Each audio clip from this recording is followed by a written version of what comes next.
பெரியவங்க பேசினா தான் நல்லா இருக்கும், சின்னவங்க பேசினா யாரும் கவனிக்க மாட்டாங்க, நல்லா இருக்காது அப்படின்னு சொன்னாங்க. அப்போ எங்கள் அப்பா சொன்ன உவமை தான் விதைப்பவர் உவமை. விதைப்பவர் விதையை நல்ல நிலத்துலையும் போட்டார், பாதை பாலை எல்லாத்துலேயும் போட்டார். ஆனால் நல்ல நிலத்தில் விழுந்த விதை தான் பலன் கொடுத்தது. அதே மாதிரி விதைப்பவர் யாராக இருந்தாலும் சரி, நம்ம ஃபாதராக இருந்தாலும் சரி, போப்பாண்டவராக இருந்தாலும் சரி, ஆயராக இருந்தாலும் சரி, உங்களை மாதிரி பெரியவங்களாக இருந்தாலும் சரி, என்ன மாதிரி சின்னவங்களாக இருந்தாலும் சரி, விதை ஆண்டவருடைய வார்த்தை. அது நல்ல நேரத்தில் விழுந்துச்சுன்னா கண்டிப்பாக பலன் கொடுக்கும். இன்னைக்கு நம்ம கிறிஸ்துமஸ் விழா அன்னைக்கு நம்மளுக்கு கொடுத்துருக்க வார்த்தை தான் எசேயா 60:22. நானே ஆண்டவர், ஏற்ற காலத்தில் இதை விரைவாய் செய்து முடிப்பேன். நம்ம தேவை என்ன வேணாலும் இருக்கலாம். வீடாக இருக்கலாம், படிப்பாக இருக்கலாம், வேலையாக இருக்கலாம், உடல் சுகமாக இருக்கலாம், என்ன வேணாலும் இருக்கலாம். நம்ம ஆண்டவர்கிட்ட கேட்குறோம்.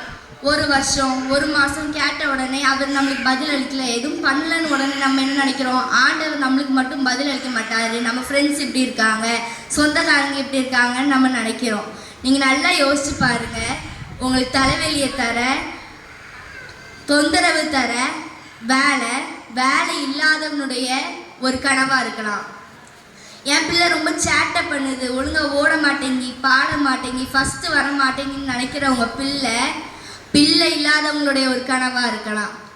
என் வீடு ரொம்ப சின்னதாக இருக்குது, உறவினர்கள் வந்தால் தங்க முடியலை, மழை பெஞ்சா தண்ணி ஒழுகுது அப்படின்னு நினைக்கிறவங்க வீடு இல்லாதவனுடைய ஒரு கனவாக இருக்கலாம்.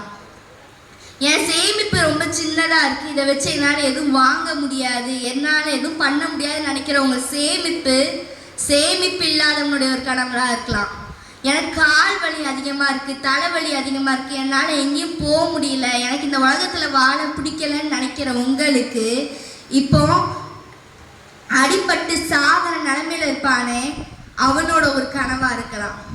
ஆனால் நம்ம வார்த்தை மாறாத இறைவன் சொல்கிறாரு, ஏற்ற காலத்தில் இதை நான் விரைவாய் செய்து முடிப்பேன். நீங்கள் நம்பிக்கை விடாமல் ஆண்டவர்கிட்ட என்ன வேணாலும் கேளுங்க, அவர் கண்டிப்பாக ஏற்ற காலத்தில் உங்களுக்கு அதை தருவார். அது உங்களுக்கு ஒரு கனியாக இருக்கும். அனைவருக்கும் மீண்டும் கிறிஸ்மஸ் விழாவை தெரிவித்துக் கொண்டு இயேசுவுக்கே புகழ்.